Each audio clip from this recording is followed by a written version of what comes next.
Vishnupadaya Krishnapreshthaya Bhutale Srimate Bhaktivedanta Swaminithi Namine Namaste Saraswate Deve Gauravani Pracharine Nirvishesha Shunyavadi Paschatya Deshatarine Jai Shri Krishna Chaitanya Prabhu Nityananda Shri Advaita Gadadhara Srivasadi Gaura Bhakta Vrinda Hare Krishna Krishna Krishna Hare Hare Hare Rama, Rama Rama, Hare Hare. We'll start Rajavidya. We are reading third chapter and we'll start from it is not very difficult to see God everywhere in the creation, for He is everywhere present. Just as in the Ford factory, the workers see Mr. Ford in every corner. Those who are conversant with the signs of Krishna can see him in every atom of the creation. Everything is resting on Krishna. Matstani sarva bhutani. But Krishna is not there. Nachaham deshavavastitaha. Krishna and his energy are non-different. Yet the energy is not Krishna. The sun and the sunshine are not different, but the sunshine is not the sun. The sunshine may come through our window and enter our room, but this is not to say that the sun is in our room. The Vishnu Purana states, Parasya Brahmana Shaktihi. Parasya means supreme. Brahmanaha means absolute truth. And Shaktihi means energy. The energy of the supreme absolute is everything. But in that energy, Krishna is not to be found. There are two kinds of energy, material and spiritual. Jivas or individual souls belong to the superior energy of Krishna. But because they are prone to be attracted to the material energy, they are called marginal energy. But actually, there are only two energies. All of the planetary systems and universes are resting on the energies of Krishna. Just as all the planets in the solar system are resting in the sunshine, everything within the creation is resting on Krishna's shine. All of these potencies of the Lord give pleasure to a devotee, but one who is envious of Krishna rejects them. When one is a non-devotee, the statements of Krishna seem to be so much bluff. But when one is a devotee, he thinks, oh, my Lord is so powerful, and he becomes filled with love and adoration. Non-devotees, non-devotees think that because Krishna says I am God, they and everyone else can say the same. But if asked to show their universal form, they cannot do it. That is the difference between a pseudo god and the real god. Krishna's pastimes cannot be imitated. Krishna married over 16,000 wives and kept them nicely in 16,000 palaces. But an ordinary man cannot even keep one wife nicely. It is not that Krishna just spoke so many wonderful things. He also acted wonderfully. We should not believe one thing that Krishna says or does and reject another. His belief is there. It must be full belief. There is one nice statement by Prabhupada in this connection. Prabhupada explains in 7th chapter of Bhagavad Gita in 25th verse. Naham prakasha sarvasya yogamaya samavritah mudoyam nabhijanati lokoma ajamavyayam. I am never manifest to the foolish and unintelligent. For them, I am covered by my internal potency, Yogamaya, and so they do not know me.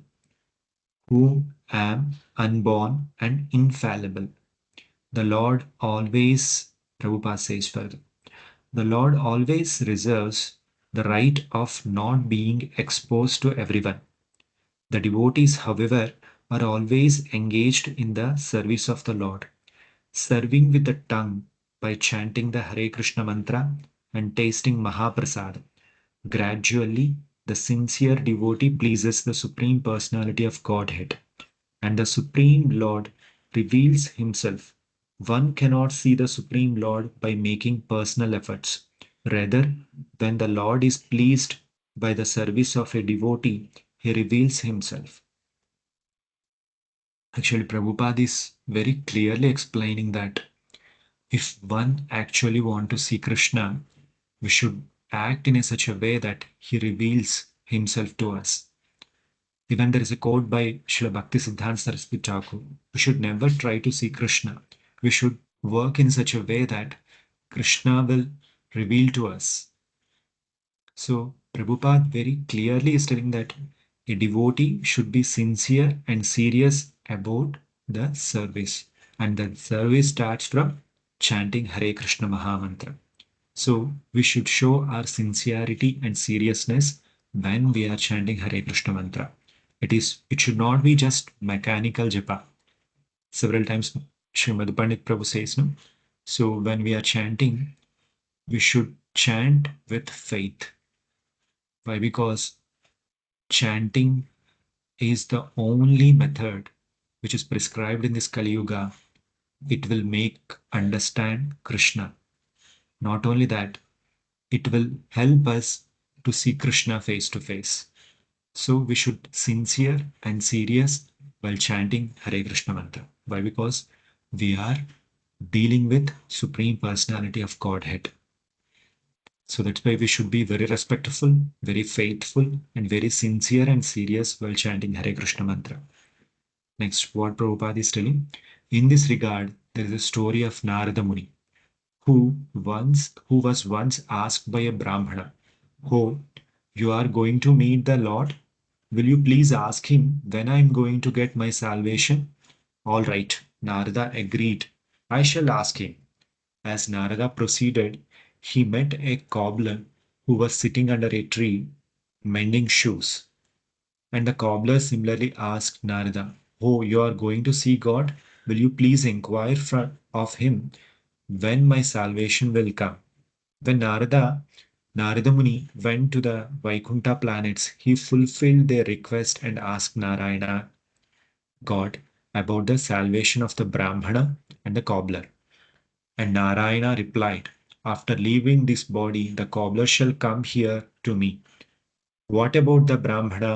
Narada asked. "He will have to remain there for a number of births. I do not know when he is coming." Narada Muni was astonished, and he finally said, "I cannot understand the mystery of this." "That you will see," Narayana said. "When they ask you what I am doing in my abode, tell them that I am threading the eye of a needle with an elephant." When Narada returned to the earth and approached the Brahmana said, "Oh, you have seen the Lord? What was he doing?" "He was threading an elephant through the eye of a needle," Narada answered. I don't believe such nonsense," the Brahmana replied. Narada could immediately understood that the man had no faith and that he was simply a reader of books. Narada then left and went on to the cobbler, who asked him, "Oh, you have seen the Lord? Tell me what was he's doing?" "He was threading an elephant through the eye of a needle," Narada replied. The cobbler began to weep. "Oh, my Lord is so wonderful. He can do anything." "Do you really believe that the Lord can push an elephant through the hole of a needle?" Narada asked. "Why not?" the cobbler said. "Of course I believe it. How is that?" "You can see that I am sitting under this banyan tree." Banyan tree, the cobbler answered. "And you can see that so many fruits are falling daily. And in each and every seed, there is a banyan tree like this one. If within a small seed there can be a big tree like this, is it difficult to accept that the Lord is pushing an elephant through the eye of a needle? So, this is called faith. It is not a question of blindly believing. There is a reason behind the belief. If Krishna can put a large tree within so many little seeds, is it so astounding that he is keeping all the planetary system floating in space through his energy? Although scientists may think that the planets are being held in space simply by nature alone, behind the nature there is the Supreme Lord. Nature is acting under his guidance. Sri Krishna states, Mayadhyakshena prakriti suyate cha characharam. Hetunanena kaunteya jagad viparivartate. This material nature is working under my direction, O son of Kunti, and is producing all moving and unmoving beings. By its rule, this manifestation is being created and annihilated again and again. Bhagavad Gita 9.10. Mayadhyakshena means under my supervision. Material nature cannot act so wonderfully unless the Lord hand is behind it. We cannot give any example of material things automatically working. Matter is inert, and without the spiritual touch, there is no possibility of its acting. Matter cannot act independently or automatically. Machines may be very wonderfully constructed, but unless a man touches that machine, it cannot work. And what is that man? He is a spiritual spark. Without spiritual touch, nothing can move. Therefore, everything is resting on Krishna's impersonal energy. Krishna's energy is impersonal, but he is a person. We often hear of persons performing wonderful actions. Yet, despite their energetic accomplishments, they still remain persons. If this is possible for human beings, why is not possible for the Supreme Lord? We are all persons, but we are all dependent upon Krishna, the Supreme Person. We have often seen pictures of Atlas, a stout man bearing a large planet on his shoulders and struggling very hard to hold it up. We may think that we may think that because Krishna is maintaining the universe, he's struggling under its burden like Atlas. But this is not the case. Nachamat Nachamatstani bhutani pashyami yogamaishwarya bhutabhrun nacha bhutastho mamatma bhuta bhavanaha. And at everything that is created does not rest in me. And everything that is created does not rest in me. Behold my mystic opulence. Although I am the maintainer of all living entities and although I'm everywhere, still myself is the very source of creation. Although all beings in the universe are resting in Krishna's energy, still they are not in him. Krishna is maintaining all living entities and his energy is all pervading. Yet he is everywhere. This is Krishna's inconceivable mystic power. He is everywhere, yet he is aloof from everything. He can perceive his energy, but we cannot see him because he cannot be seen with material eyes. However, when we develop our spiritual qualities, we sanctify our senses so that even within this energy, we can see him. There is a one nice conversation. It's a morning walk between Prabhupada. Very nice conversation. Prabhupada explains that how one can develop faith in Krishna. July 21st, 1975, San Francisco Conversations, Tamal Krishna. he's asking Srila Prabhupada, what is the ingredient or what is that thing which causes faith to develop in one from someone becoming? Prabhupada answers, purity. Purity. The more you become pure, the faith is formed. Means the more you become pure, the faith will become strong. Narayana. There is a one more devotee is asking. So faith comes from previous pious activities? Prabhupada. No, may not be previous activity. You believe the authority, spiritual master, Tamala Krishna. That comes from purity, faith. Prabhupada. Yes. Tamala Krishna again is asking. As purity develops, one becomes more faithful? Prabhupada. Yes. That purity is said Adho Shraddha. Beginning is faith. Now, Tato Sadhu Sangaha. You mix with faithful men, then it will develop. Otherwise, if you take simply initiation and then sleep, then faith will be lost. That is happening. Therefore, it is said, Adho Shraddha Tato Sadhu Sangaha. You accept faith, maybe blindly. Now you make further progress by mixing with advanced devotees. Then it will remain fixed. Otherwise, you will lose. Bahulashva. Faith is fixed by knowledge. Prabhupada. No, faith may be blind, but it increases. If you stick to faith and follow the principles, then it will increase. Swayameva spuratyataha. Just like Yasya deve parabhakti yatha deve tata guru. So if you have got faith in spiritual master, then you will advance. If you have no faith, then it will be lost. Tamala Krishna. And unless one is pure, he will have no faith. He will not have faith. Prabhupada, no.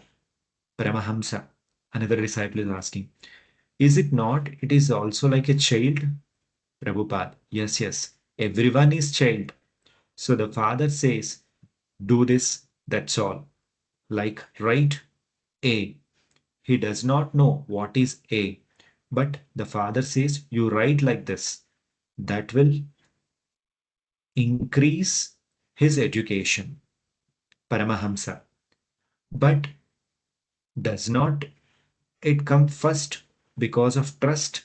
Prabhupada. Yes, trust. Without trust, without faith, you cannot advance even an inch. So, therefore, it is required. So, Prabhupada, it is very clear, even though we are hearing so many lectures and we will be rendering so many services. Apart from this, all those things, we require sadhu sangha. We should take association from sadhus, from devotees. Prabhupada, Holy Name, senior Vaishnavas, their guidance always required to advance in spiritual life. That will increase faith more and more. Next.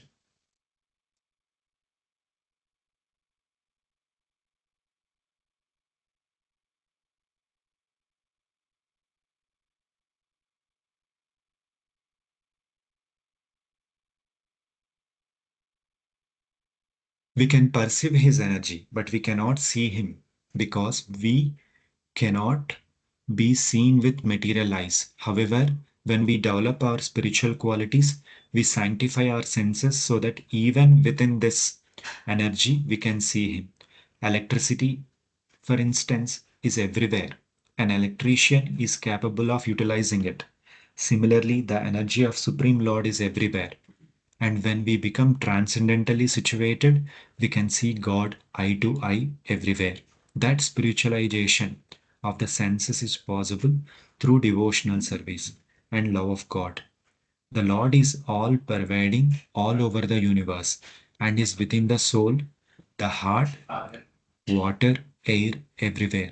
Thus, if you make an image of God in anything, clay, stone, wood, or whatever, it should not be considered to be just a doll.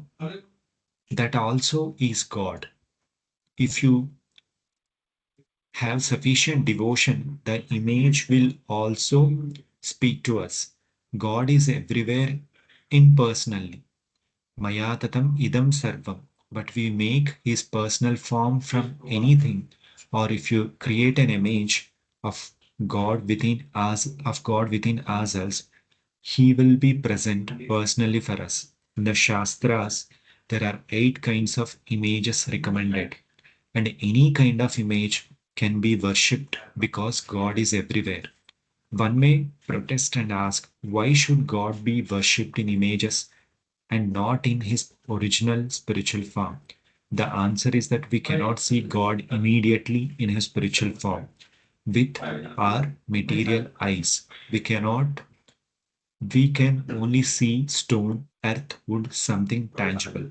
Therefore, Krishna comes as Archavigraha, a form conveniently presented by the Supreme Lord in order for us to see him. The result is that if you concentrate upon the image and make offerings with love and devotion, Krishna will respond through the image. And further, Prabhupada is giving one nice pastime of Sakshi Gopal. There are many instances of this happening. In India, there is one temple called Sakshi Gopala. Krishna is often called Gopala. The Gopala Murti or statue was at one time located in temple in Vrindavan. Once two Brahmanas, one old and one young, went to visit Vrindavan on a pilgrimage. It was a long trip, and in those days there were no railways, so travelers underwent many hardships. The old man was much obliged to the youth for helping him on the journey. And upon arriving in Vrindavan, he said to him, my dear boy, you have rendered me so much service, and I am much obliged to you. I would like very much to return that service and give you some reward. My dear sir, the youth said, you are an old man, just like my father. It is my duty to serve you. I don't require any reward. No, I am obliged to you, and I must reward you. The old man insisted.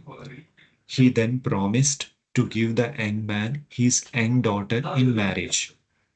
The old man was a very rich man, and the youth, although a learned Brahmana, was very poor. Considering this, the youth said, don't promise this, for your family will never agree. I am such a poor man, and you are an aristocratic, so this will marriage will not take place. Don't promise this way before the deity. The conversation was taking place in the temple before the deity of Gopala Krishna, and the young man was anxious not to offend the deity. However, despite the youth's pleas, the old man insisted on the marriage. After staying in Vrindavan for some time, they finally returned home, and the old man informed his eldest son that his young sister was to be married to the poor Brahmana youth. The eldest son became very angry. Oh, how have you selected that pauper as husband for my sister? This cannot be. The old man's wife also came to him and said, if you marry our daughter to that boy, I shall commit suicide. The old man was thus perplexed. After some time, the Brahmana youth became very anxious. He has promised to marry his daughter to me, and he made that promise before the deity. Now he is not coming to fulfill it. He then went to see the old man to remind him of his promise. You promised before Lord Krishna, the youth said. and you are not fulfilling that promise. How is that? The old man was silent. He began praying to Krishna, for he was perplexed. He did not want to marry his daughter to the youth and cause such great trouble within his family. In the meantime, the elder son came out and began to accuse the Brahmana youth. You have plundered my father in the place of pilgrimage. You gave him some intoxicant and took all his money. And now you are saying that he has promised to offer you my youngest sister. You rascal. In this way, there was much noise, and people began to gather. The youth could understand that the old man was still agreeable, but that the family was making it difficult for him. People began to gather about because of the noise which the elder son was raising. And the Brahmana youth began to exclaim to them that the old man made this promise before the deities, but that he could not fulfill it because the family was objecting. The eldest son, who was an atheist, suddenly interrupted the youth and said, you say that the Lord was witnessing. Well, if he comes and bears witness to this promise of my father's, you can have my sister in marriage. The youth replied, yes, I shall ask Krishna to come as witness. He was confident that God would come. An agreement was then made before everyone that the girl would be given in marriage. If Krishna came from Vrindavan as a witness to the old man promise, the Brahmana youth returned to the Vrindavan and began to pray at Gopala Krishna. Dear Lord, you must come with me. He was such a staunch devotee that he spoke to Krishna just, just as one would speak to a friend. He was not thinking that the Gopala was a merely statue or image, but he considered him to be God himself. Suddenly the deity spoke to him. How do you think that I can go with you? I'm a statue. I cannot go anywhere. Well, if a statue can speak, he can also walk, the boy replied. All right. Then the deity said finally, I shall go with you, but on one condition. In no case shall you look back to see me. I will follow you, and you will know that I am following by the jingle of my leg bangles. The youth agreed, and in this way they left Vrindavan to go to the other town.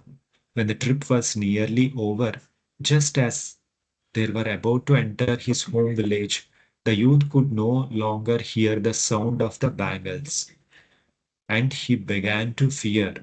Oh, where is Krishna? Unable to contain himself any longer, he looked back. He saw the statue standing still. Because he looked back, it would go no further. He immediately ran into the town and told the people to come out and see Krishna, who had come as a witness. Everyone was astounded that such a large statue had come from such a distance, and they built a temple on the spot in honor of the deity. And today, people are still worshipping Sakshi Gopal, the Lord, as a witness. We should therefore conclude that because God is everywhere, He is also in His statue, in the image made of Him. If Krishna is everywhere, and even the impersonalists admit, then why is not He in His image? Whether an image or a statue speaks to us or not is dependent on the degree of our devotion. But if you choose to see the image merely as a piece of wood or stone, Krishna will always remain wood or stone for us. Krishna is everywhere. But as we advance in spiritual consciousness, we can begin to see him as he is. If you put a letter into a mailbox, it will go to its destination because the mailbox is authorized. Similarly, if you worship an authorized image of God, our faith will have some effect. If we are prepared to follow the various rules and regulation, that is to say, if we become qualified, it is possible to see God anywhere and everywhere. When a devotee is present, Krishna, by his omnipresent energies, will manifest himself anywhere and everywhere. But when his devotee is not there, he will not do this. There are many instances of this. Prahlad Maharaj saw Krishna in a pillar. There are many other examples. Krishna is there. All that is required are qualification to see him. Once I was hearing one class of Prabhupada. There's a no one. It is happening in one college auditorium. There one student, one Westerner student, he was asking, when God is present everywhere, when God is omniscient, why I have to go to temple? Why I have to worship Him? Generally, this question we will be hearing. No? That Prabhupada says that yes, God is present everywhere. God is omnipresent, but we are not qualified to see Him anywhere and everywhere because we don't have faith on Him. To see Him anywhere and everywhere, we required strong faith, strong conviction. That conviction will come by the mercy of a pure devotee. When you associate with a person who has seen God, then by his mercy, you will also able to see God. There is a one interviewer also asked Prabhupada once, have you seen God? Then Prabhupada answers that I didn't see God, but I'm following my guru who has seen God, so that I have faith that I will also see God. So Prabhupada says this one. So we should have faith on our spiritual master Srila Prabhupada's words. Then we can able to understand God. Krishna himself gives an example of his omnipresence in this way. Yathakasha sthito nityam vayuh sarvatra go mahan tata sarvani bhutani matstanitya upadharaya. As the mighty wind blowing everywhere always rests in it, eternal space, know that in the same manner all beings rest in me. Everyone knows that the wind blows within space, and on earth it is blowing everywhere. There is no place where there is no air or wind. If you wish to drive out air, we have to create a vacuum artificially by some machine. Just as the air is blowing everywhere in space, so everything is existing within Krishna. If this is the case, then when the material creation is dissolved, where does it go? Sarvabhutani kaunteya prakritim yanti mamikam kalpakshaye punasthani kalpado visrujamyaham. O son of Kunti, at the end of the millennium, every material manifestation enters into my nature. And at the beginning of another millennium, by my potency, I again create. Krishna sets his nature into motion, Prakriti into motion. As one may wind up a clock, sorry, one may wind up a clock, and when nature unwinds, it is absorbed into the Lord. The spiritual creation, however, is not like this, for it is permanent, In the material creation, everything is temporary. Just as our bodies are developing due to the spiritual spark that is within, the whole creation is coming into being, developing, and passing out of being due to the spirit of the Lord which is within it. Just as our spirit is present within the body, the Lord is present within the universe as Paramatma. Due to the presence of Kshirodakashaya Vishnu, the material creation exists. Just as due to our presence, our bodies are existing. Sometimes Krishna manifests this material creation and sometimes he does not. In all cases, it exist is due to his presence.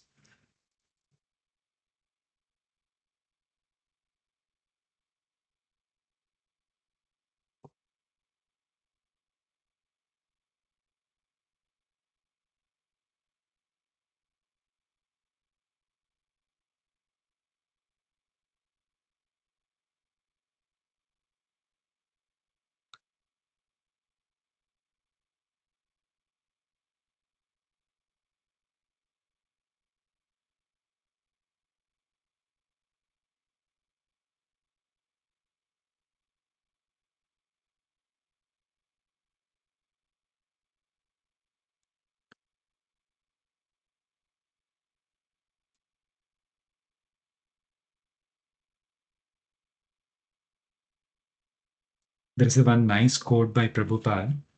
Those who are not completely free from the clutches of the Lord's external energy should devotedly hear regularly about the activities of the Lord in relationship with the external energy.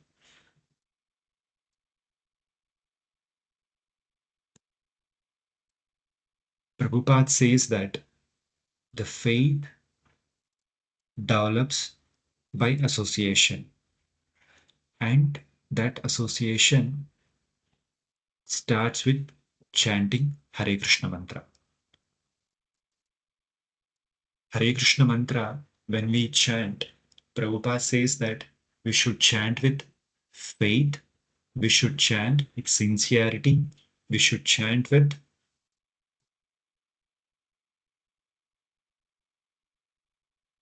humility, with we should chant with attention, we should chant with seriousness, we should chant with curiosity, we should chant with eagerness, we should chant with patience, we should chant with gratitude. When we chant Hare Krishna mantra with sincerely and seriously, we can understand Krishna and his energies. So we'll discuss next chapter in the next session. So with this, we finish the third chapter.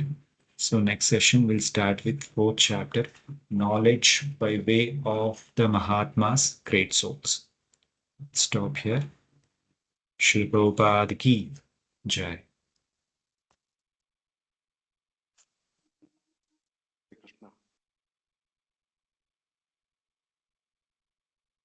Thank you so much, Prabhu. Mm. Thank you, Prabhu. Hare Krishna. Hare Krishna.